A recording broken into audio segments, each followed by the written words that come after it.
Hello students, welcome to the channel. तो बेटा, जैसा कि आप सभी को पता है कि यहाँ पर शुएब सर क्लासेस में हम कोशिश करते हैं कि सभी कंसेप्ट्स को आपको आसान करके समझा दिया जाए और सभी सब्जेक्ट्स को आपके लिए आसान बना दिया जाए। और इसी सिलसिले को आगे बढ़ाते हुए हम यहाँ पर चल रहे हैं ट्रांसपोर्टेशन एंड असाइनमेंट प्रॉब्लम्स की तरफ। और भाई, ट्रांसपोर्टेशन प्रॉब्लम्स ऑलरेडी हमने कवर कर ली हैं और असाइनमेंट प्रॉब्लम्स का भी एक लेक्चर ऑलरेडी हमने कवर कर लिया है, जहां पर हमने इसके बेसिक स्टेप्स देखे हैं कि भाई असाइनमेंट प्रॉब्लम क्या होती है और क्या क्या स्टेप्स इन्वॉल्व हैं इसको सॉल्व करने के लिए। वैसे तो ये सेम क्वेश्चन हम एक बार और सॉल्व कर चुके हैं, लेकिन वहां पर जब मैं सॉल्व कर रहा था तो एक छोटी सी गलती हो गई। लेकिन सबसे अच्छी बात यह है कि भाई उस गलती से कभी आपको परेशानी नहीं होगी, क्योंकि गलतियों से भी हमें सीखने के लिए मिलता है। क्योंकि दो चीजें हो सकती हैं कि या तो मैं सीख गया या फिर मैं जीत गया। तो यहाँ पर आप हारे बिल्कुल भी नहीं है, विन विन सिचुएशन है। आपने ये देख लिया प्रीवियस लेक्चर में जब हम इसी सेम क्वेश्चन को कर रहे थे कि अगर कहीं पर गलती हो जाएगी तो उसका इफेक्ट जो है एंड तक क्वेश्चन में कैरी हो जाता है। तो इसीलिए कोशिश ये करनी होती है कि बिना किसी एरर के, बिना किसी मिस्टेक के एक बार में क्वेश्चन को सही कर दिया जाए। अब क्योंकि आपने वो देख लिया है तो आप ये समझ चुके हैं कि भाई ये गलती तो बिल्कुल नहीं करनी है ना, तो वो लेक्चर देखना आपका खराब नहीं गया। और यहाँ पर हम दोबारा उसी लेक्चर को आपके लिए लेकर आ रहे हैं सेम क्वेश्चन के साथ, ताकि आप देख पाएंगे भाई इसका एग्जैक्ट सॉल्यूशन जो है वो क्या होना चाहिए था। मैं उसे डिलीट भी नहीं कर रहा, ना मैं उसको प्राइवेट करूंगा, ताकि आपको उस गलती से सीखने का मौका मिले। ठीक है ना। तो आइए समझते हैं। तो भाई देखिए, क्वेश्चन हमारे पास है, solve the following assignment problem using Hungarian method, the matrix entries represent the processing time in hours. तो यहां पर आपको बताया हुआ है कि हमारे पास 5 ऑपरेटर्स हैं A B C D E और 5 हमारे पास जॉब्स हैं, फर्स्ट, सेकंड, थर्ड, फोर्थ और फिफ्थ। और यहां अंदर जो है एक टाइम मैट्रिक्स दे रखी है। इसका ये मतलब होता है कि भाई कौन सा ऑपरेटर किस काम को करने में कितना टाइम लगाएगा, ये हमने यहां पर लिखा हुआ है। जैसे फॉर एग्जांपल इसको समझेंगे बात को कि भाई ऑपरेटर ए है, ये फर्स्ट जॉब को अगर करता है तो फर्स्ट जॉब को ऑपरेटर ए करेगा तो उसे 9 घंटे लग जाएंगे। इसी फर्स्ट जॉब को ऑपरेटर बी करेगा तो 11 घंटे लगेंगे। सी करेगा 14 आवर्स, डी करेगा 11 आवर्स और ई करेगा 7 आवर्स। इस तरह से ये चीज यहां पर हम बता चुके हैं और सभी के बारे में इसको करा तो आपको पूरी क्या हुआ, टाइम मैट्रिक्स मिल गई। हमें इसमें करना क्या होता है भाई असाइनमेंट प्रॉब्लम में, कि कम से कम जो आपका टाइम है उसको कैलकुलेट करना है। और कम से कम टाइम किस तरह से कि भाई हर ऑपरेटर जो अपने काम में बेस्ट हो। भाई वैसे तो ये है कि एक आदमी बहुत सारे काम कर सकता है, लेकिन हमें ये निकालना है कि कौन सा ऑपरेटर किस काम को कम से कम टाइम में कर सकता है, तो उसे वही वाला काम दिया जाए, ताकि जो ओवरऑल आपका टाइम है वो मिनिमाइज हो जाए, कम से कम टाइम में आपका काम हो जाए। तो ये तो इसका कंसेप्ट था। और वैसे भी स्टेप्स जो है और जो इसका थ्योरेटिकल पार्ट है वो हम देख चुके हैं ना। अब हम स्टार्ट कर रहे हैं इसका सॉल्यूशन। हमें ही पता है कि भाई 2 फेजेस में इसको हम करते हैं। तो फेज 1 क्या पढ़ा था आपने कि उसमें हम रो एंड कॉलम रिडक्शन की तरफ चलते हैं। तो सबसे पहले यहां पर देखेंगे, स्टेप 1 पे आ जाएंगे और स्टेप 1 में हमें बताया गया था कि आप कैलकुलेट कीजिए रो मिनिमम, यानी कि हर रो में से जो सबसे छोटी वैल्यू है उसको उठा लीजिए। रो वाइज चलते हैं और छोटी वैल्यू जो मिलती है उसको उठा लेते हैं। ठीक है ना। फिर देखिए, रो आप यहां पर चले, जो छोटी वैल्यू मिली उसको उठा लिया। फिर आप इस तरह देखिए चले, छोटी वैल्यू मिली इसको उठा लिया। फिर आप देखिए इस तरह चले, आपको सिर्फ स्कैनिंग करते हुए चलना है और जो जो छोटी वैल्यू मिलती है उसको निकाल के बाहर कर देते हैं ना। और इस तरह यहां पर ये 7 हमें मिल गया। बहुत आसान काम है भाई। जो स्मॉल वैल्यूज थी उनको आपने बाहर कर लिया। अब एक नई मैट्रिक्स आपको फॉर्म करनी है, तो न्यू मैट्रिक्स फॉर्म कर लेते हैं। देखिए,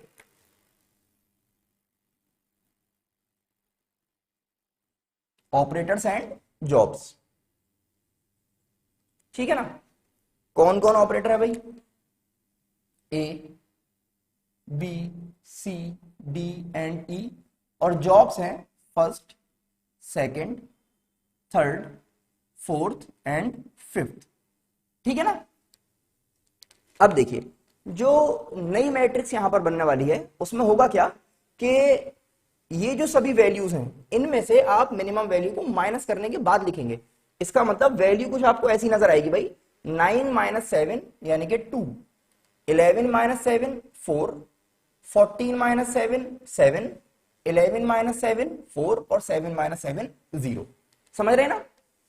फिर देखिए, 6 - 6 0, 15 - 6 9, 13 - 6 7, 13 - 6 अगेन 7 और 10 - 6 हो गया 4। इस तरह से एक एक करके सारी वैल्यूज को हमें कैलकुलेट करना है। तो आइए जल्दी से सभी वैल्यूज को कैलकुलेट कर लेते हैं।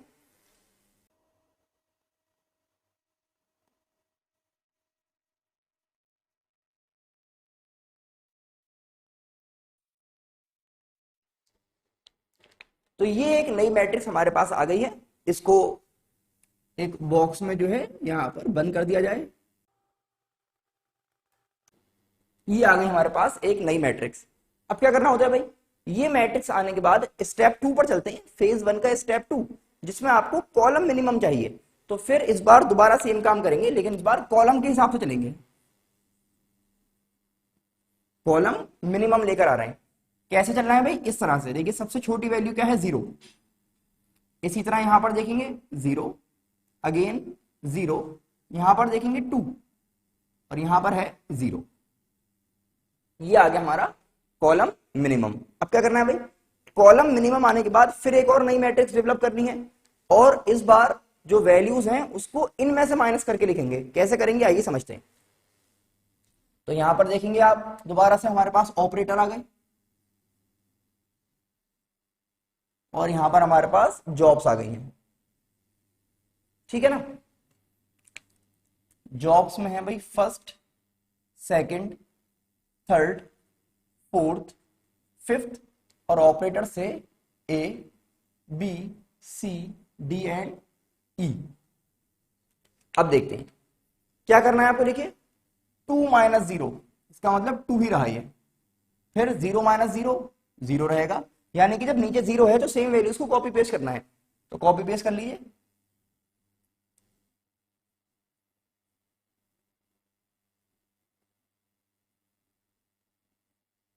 क्या कर रहे हैं आप, माइनस तो कर रहे हैं, लेकिन क्योंकि नीचे 0 है तो माइनस होने का ही नहीं है, जो वैल्यूज हैं वो याद ही आ रही हैं।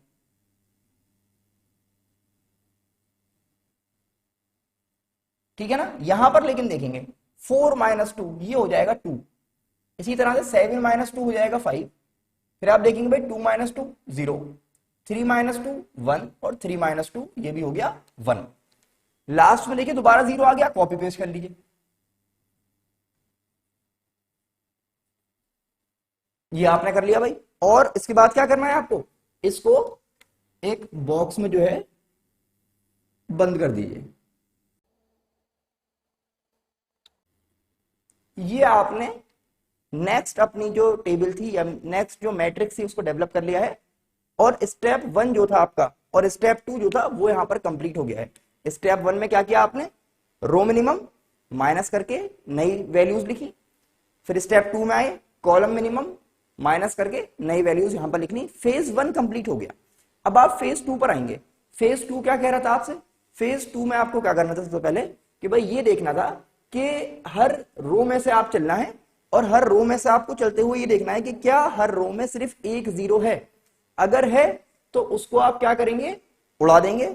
अगर नहीं है तो उसको छोड़ दीजिए और आगे चले जाइए। क्या मतलब है इस बात का, आइए देखते हैं।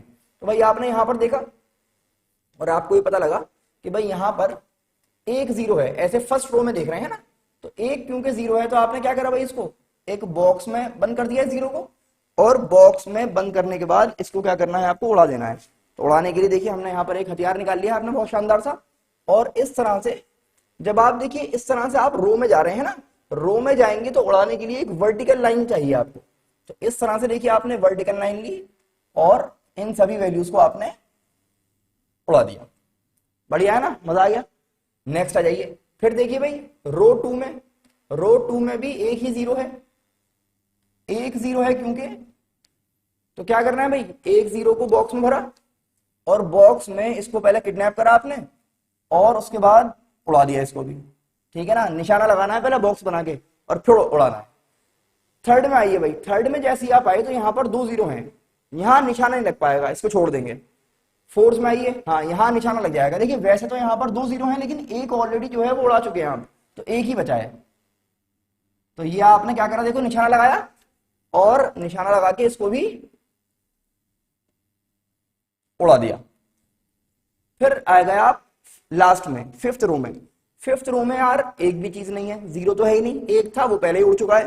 तो अब आप यहां पर इसको छोड़ देंगे। ये आपने क्या किया भाई, एक काम कर लिया। इसी का फिर काम नंबर 2 था। काम नंबर 2 क्या है इसमें, कि आपको अब ये तो हमने क्या करा, अभी रो के हिसाब से कराया, आपने रो स्कैनिंग करी है। अब आपको क्योंकि अभी भी इसमें जीरोस नजर आ रहे हैं, तो अब आप कॉलम स्कैनिंग करेंगे। क्या करेंगे? Column scanning. तो फर्स्ट कॉलम में देखा कि क्या कोई जीरो है, भाई ये तो डिलीटेड है। सेकंड कॉलम में आए, डिलीटेड है क्योंकि इसमें ऑलरेडी यहाँ पे लाइन बनी हुई है। थर्ड कॉलम में आए, थर्ड कॉलम में जी हाँ एक जीरो है। ये देखना होता है एक है तभी निशाना लगेगा। अगर यहाँ थर्ड कॉलम में दो जीरो होते तो निशाना नहीं लग पाता। तो निशाना लगाएंगे इसके ऊपर बेहतरीन सा, ये निशाना लगाया। और क्योंकि हम कॉलम के हिसाब से जा रहे हैं, अब जो आप इसको उड़ाएंगे तो एक हॉरिजॉन्टल लाइन से इसको उड़ा देंगे। तो ये हमने निशाना लगाया था यहाँ पे, और ये आपने क्या करा, इसको उड़ा दिया। फिर देखिए थर्ड कॉलम में चले। थर्ड कॉलम में जब आप गए तो थर्ड कॉलम में एक भी जीरो नहीं बचा है, एक था वो पहले उड़ चुका है, और ये तो आपका डिलीटेड है। तो इस तरह से आपने क्या किया भाई, देखो यहाँ पर एक नई मैट्रिक्स डेवलप कर ली है। इतना देखिए, समझिए, और फिर आगे चल रहे हैं। अब नेक्स्ट स्टेप क्या था भाई? नेक्स्ट स्टेप में हमसे ये कहा था कि अभी तक आपने जो काम कर लिया है उसके बाद ये चेक कीजिए कि आपके पास नंबर ऑफ जीरोज, या फिर आप कह सकते हैं नंबर ऑफ स्क्वायर्स, जीरोस वो वाले जो स्क्वायर में है, ऐसे समझ लीजिए, है ना, वो बराबर होने चाहिए नंबर ऑफ रोज के। अब आप बताइए स्क्वायर कितने हैं? 1 2 3 एंड 4 स्क्वायर हैं 4। स्क्वायर कितने हैं भाई? 4। और रोज कितनी है हमारे पास? रोज हैं 1 2 3 4 5, 5 रो हैं। तो ये दोनों तो अभी बराबर नहीं हो रहे। क्योंकि ये दोनों अभी बराबर नहीं हुए तो हमसे कहा है कि भाई अब आप जो है नेक्स्ट स्टेप पाएंगे। स्टेप सारे आपको बताए गए थे, यहां पर मैं आपको दिखा भी रहा हूं जितना मुझसे पॉसिबल हो रहा है। और क्या कहा था भाई नेक्स्ट स्टेप में कि अब आप देखिए जो आपके पास अनडिलीटेड वैल्यूज बची हुई हैं, उन अनडिलीटेड वैल्यूज में से स्मॉलेस्ट या फिर जो मिनिमम वैल्यू है उसको उठा लीजिए। क्या करना है? Minimum undeleted value. तो अनडिलीटेड ये वाली है ना, जिनके ऊपर से लाइन पास नहीं हो रही। तो ये वैल्यूज देखिए आपको नजर आ रही है। इसमें छोटी वैल्यू जो है 1 है, 3 1 यहाँ पे है, जो अच्छा लगे उसको ले लीजिए। तो यहाँ पर हमने लिखा है अनडिलीटेड वैल्यू कितनी है हमारी? 1 आ गया है। अब इस 1 को लेकर आगे चलेंगे, और 1 को लेकर जब आप आगे जाएंगे तो क्या करना है, आइए उसको समझते हैं।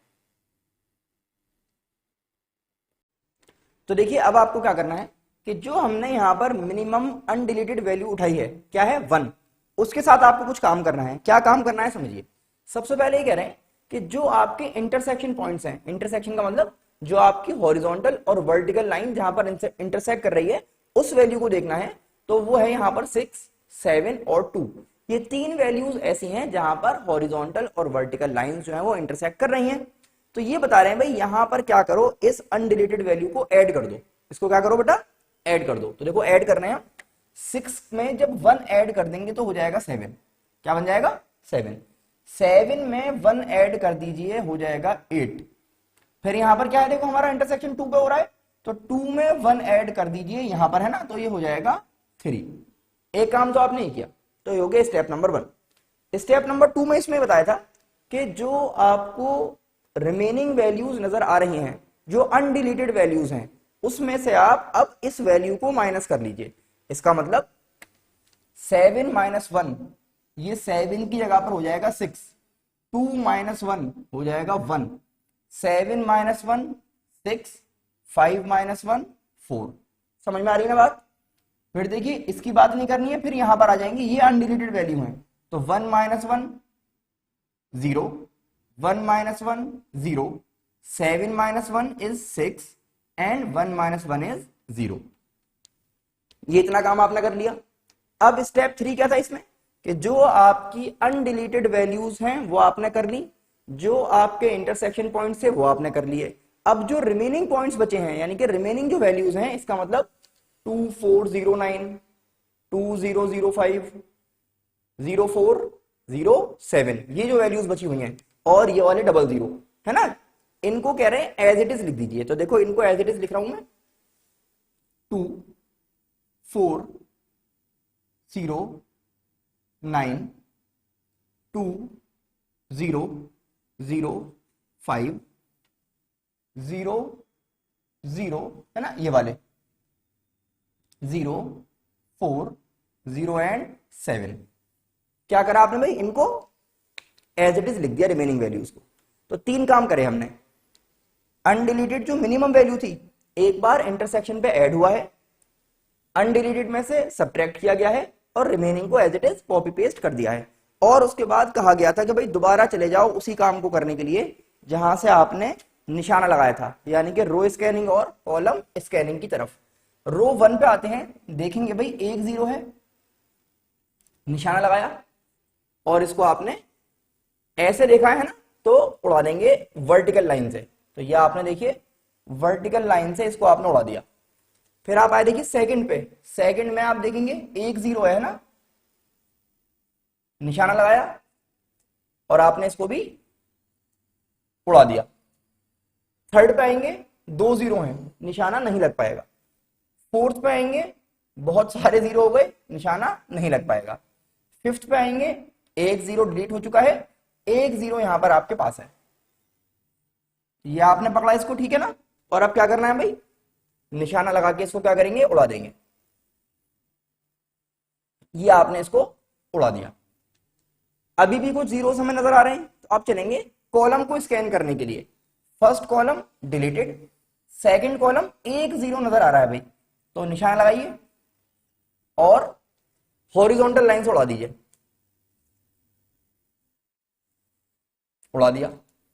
फिर आगे चले भाई, थर्ड कॉलम में देखिए वैसे तो 2 0 हैं, लेकिन एक डिलीट हो चुका है तो एक ही बचा, निशाना लगाइए, हॉरिजॉन्टल लाइन लीजिए और उड़ा दीजिए। उड़ा दिया भाई। फिर आगे चले, फोर्थ में आइए, डिलीट हो गया है, फिफ्थ में आइए, डिलीट हो गया है। तो आपको जो है ये यहां पर इस टाइम नजर आएगा। अब इतना करने के बाद फिर आप उसी स्टेप पे आ जाएंगे चेक करने के लिए। क्या होगा, इसको चेक करके देखें कि नंबर ऑफ स्क्वायर कितने हैं जो निशाना लगाया है आपने। तो 1 2 3 4 5 है इस बार, और नंबर ऑफ रोज तो आपको पता ही है भाई 5 है इसमें। इसका मतलब ये है कि दोनों चीजें जो है वो बराबर हो चुकी हैं और ये आपका ऑप्टिमम सॉल्यूशन पहुंच चुका है। अब सॉल्यूशन बताना कैसे है उसकी तरफ चलते हैं। फाइनल स्टेप पे चलेंगे, सॉल्यूशन बताते हैं स्टेप नंबर 5 की तरफ। तो देखिए फाइनल स्टेप में हमें क्या करना है भाई, ऑप्टिमम सॉल्यूशन देना है कि कम से कम कितना टाइम चाहिए, है ना। तो जॉब्स देखेंगे भाई, first, second, third, fourth and fifth, 5 job है हमारे पास। ऑपरेटर्स को सिलेक्ट करना है कौन सा ऑपरेटर किस काम को करेगा और कम टाइम में करेगा, है ना। तो फर्स्ट का देखेंगे स्क्वायर कहां पर है, ई पर, इसका मतलब फर्स्ट जॉब को जो ऑपरेटर ई है वो करेगा। सेकंड का देखेंगे ए पर, तो ये करेगा इस काम को। थर्ड को देखेंगे सी पर, ये करेगा इस काम को। फिर देखेंगे बी, ये करेगा इस काम को। और फाइनली डी। तो अलग अलग जॉब्स के लिए आपने ऑपरेटर्स को असाइन कर लिया है। अब क्या करना है भाई, अब आपको बताना है टाइम। टाइम के लिए आपको आना होता है अपना जो क्वेश्चन था उस पर, यानी कि जो गिवन मैट्रिक्स थी टाइम वाली, वहां पर आप इन स्क्वायर्स को ट्रेस करेंगे। जैसे फर्स्ट का ई लास्ट में यहां पर 7 है ना, इस जगह पर देखेंगे क्या है 7, तो यहां पर आपने बता दिया भाई कि 7 आएगा, ठीक है ना। फिर देखेंगे 6, फिर देखेंगे यहां पर 6, नेक्स्ट समझते हैं दोबारा, देखिए 9, और फाइनली यहां पर देखेंगे 10। इनको हमें सम करना है और हमें पता चल जाएगा कि कितना टाइम रिक्वायर्ड है। आइए देखिए, ये हो गया आपका 12 और ये हो गया देखिए 22, ये हो गया आपका 31 और ये हो गया आपका 38। तो 38 आवर्स आपको चाहिए इस काम को कंप्लीट करने के लिए अलग अलग ऑपरेटर्स के साथ। आई होप आपको समझ में आ गया होगा कि किस तरह से असाइनमेंट प्रॉब्लम्स को सॉल्व किया जाता है हंगेरियन मेथड से। इसी क्वेश्चन को 2 बार किया गया है। एक बार आपने कुछ सीखा है कि गलती नहीं करनी है और गलती होने से क्या इंपैक्ट आ सकता है आपके आंसर पर, वो भी आपने देखा प्रीवियस क्वेश्चन में, ठीक है ना। अनइंटेंशनल था, लेकिन मिस्टेक को मिस्टेक कहते ही इसीलिए है कि आपको पता नहीं होता कि कुछ हो रहा है उसमें, है ना। और इसी क्वेश्चन को मैंने दोबारा आपके लिए यहाँ पर सॉल्व कर दिया है। आपको क्या करना है बेटा, इसको देखिए समझिए। अगर आपको हमारे लेक्चर्स अच्छे लगते हैं, पसंद आते हैं, हमारी मेहनत को आप देखते हैं कि भाई हाँ शुएब सर जो है आपके लिए कुछ कर रहे हैं, और आप सिर्फ ये कर सकते हैं कि हाँ भाई ये बताने के लिए कि हाँ सर आपका पढ़ाया हुआ हमें समझ में आ रहा है, आप इसको लाइक कर सकते हैं।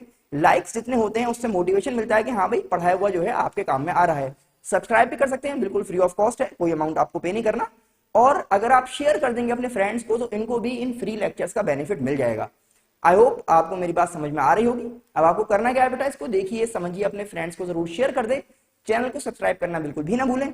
हम फिर मिलते हैं आपसे नेक्स्ट लेक्चर में। Thanks for watching.